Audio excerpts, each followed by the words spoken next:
ஸ்ரீமதே ராமானுஜாய நமக. தினம் ஒரு திவ்ய பிரபந்தம் தொடரில் இன்றைக்கு 1732வது பகுதி.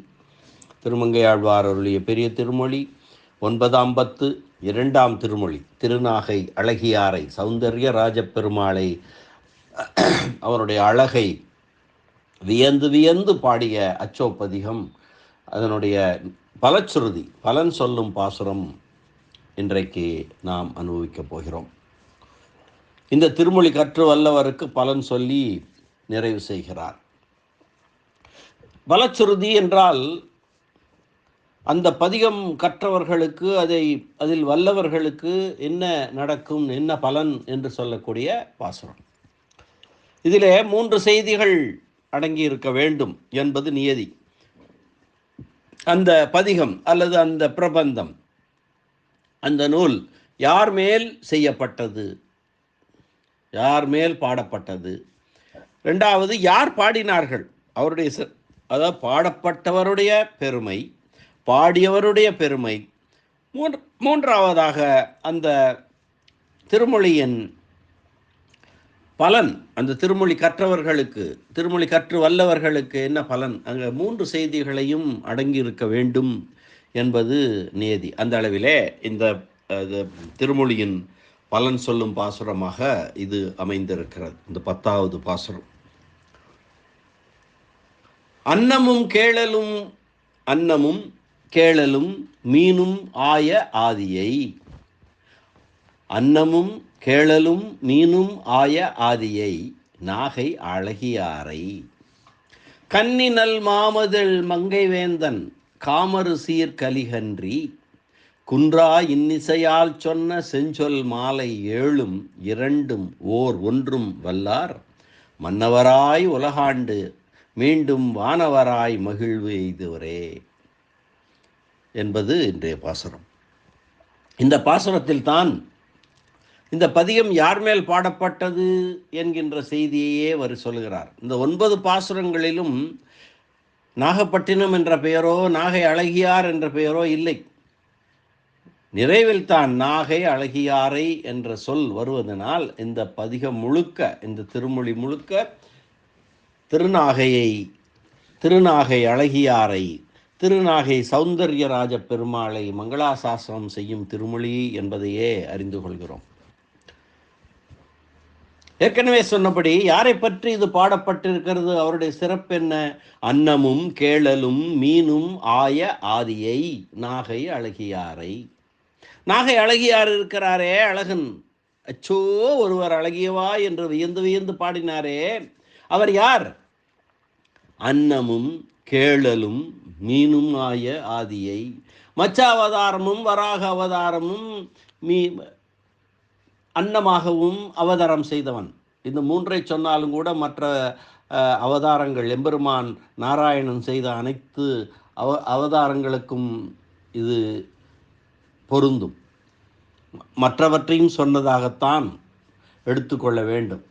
அன்னமும் கேளலும் மீனுமாய ஆதியை, அந்த ஆதி கடவுளை, நாகை அழகியாரை. சரி, யார் பாடினார்கள்?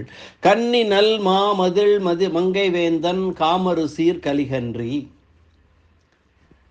திருமங்கை என்ற நாடு, அதனுடைய வேந்தன். அந்த நாடு எப்படிப்பட்டது? கன்னி நல் மாமதில் மங்கை வேந்தன், காமரு சீர் கலிகன்றி. அவன் பாடிய பாடல்கள் எப்படி? குன்றா இன்னிசையால் சொன்ன செஞ்சொல் மாலை 7ம் 2ம் ஓர் 1ம். 7, 2, 9, 1, 10. குன்றா இன்னிசையால் சொன்ன செஞ்சொல் மாலை 7ம் 2ம் ஓர் 1ம் வல்லார். மன்னவராய் உலகாண்டு, இந்த உலகத்தை ஆண்டு, சிறப்பாக ஆண்டு, மீண்டும் அதற்கு பின்னரும் வானவராய் மகிழ்வு எய்துவரே.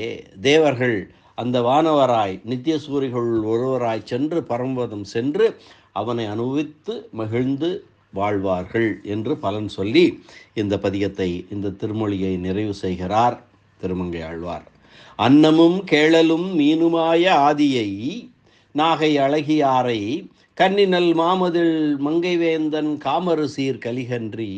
குன்றா இன்னிசையால் சொன்ன செஞ்சொல் மாலை 7ம் 2ம் ஓர் 1ம் வல்லார். மன்னவராய் உலகாண்டு மீண்டும் வானவராய் மகிழ்வு எய்துவரே.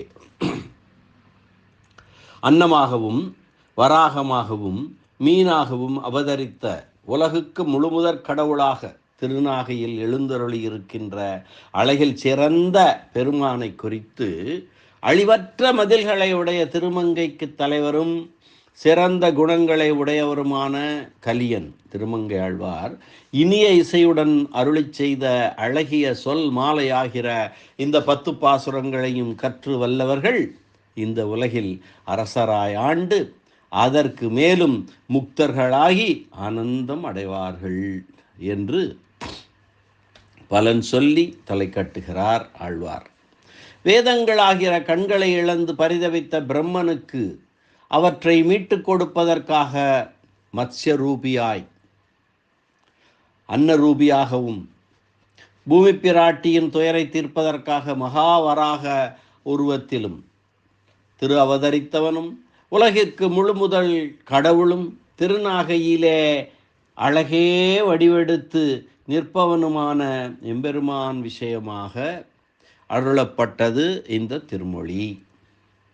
திருமங்கை ஆழ்வார் இன்னிசை பொலிய அருளி செய்த இந்த திருமொழியை கற்று வல்லவர்கள் இந்த உலகில் உள்ளவரை சார்வபௌமர்களாய் அரசாட்சி செல்வம் அனுபவித்து பின்பு மீட்சியின்றி வைகுந்த மாநகர் புகுந்து நித்திய கைங்கரியம் செய்து மகிழ்வுருவர் என்று இந்த திருமொழி கற்றவர்களுக்கு பயனுரைத்து தலை கட்டினார் ஆயிற்று. நாகை நாகப்பட்டினம் என்பதனுடைய மறுதான் நாகை. நாகராஜனுக்கு காட்சி அளித்த தலம் என்பது பற்றி வந்த பெயர் என்றும் சொல்லுவார்கள். நாகை அழகியார், அழகியார் சௌந்தர்யராஜன். இனி இந்த பாசுரத்திற்கான வியாக்கியான சக்கரவர்த்தி பெரியவாச்சான் பிள்ளையினுடைய உரை பார்க்கலாம்.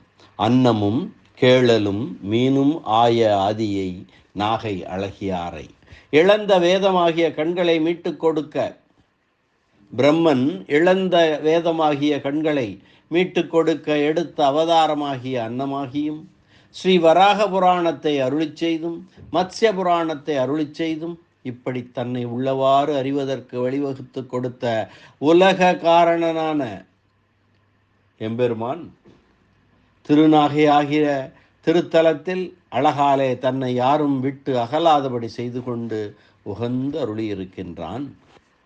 அன்னமும் கேழலும் மீனுமாய ஆதியை நாகை அழகியாரை கன்னினல் மாமதில் மங்கை வேந்தன் காமரு சீர்கலிகன்றி குன்றா இன்னிசையால் சொன்ன அரணாக அமைந்த காண்பதற்கினிய மதிலை உடைய திருமங்கையில் உள்ளவருக்கு தலைவராய் எல்லோருக்கும் ஆசையை உண்டாக்கும்படியான ஸ்ரீ வைஷ்ணவ ஸ்ரீயை ஸ்ரீ வைஷ்ணவ செல்வத்தை உடைய ஆழ்வார் ஒன்றும் குறையாதபடி இனிய இசையாலே அருளி செய்த ஓசை நயம் மற்றும் உள்ள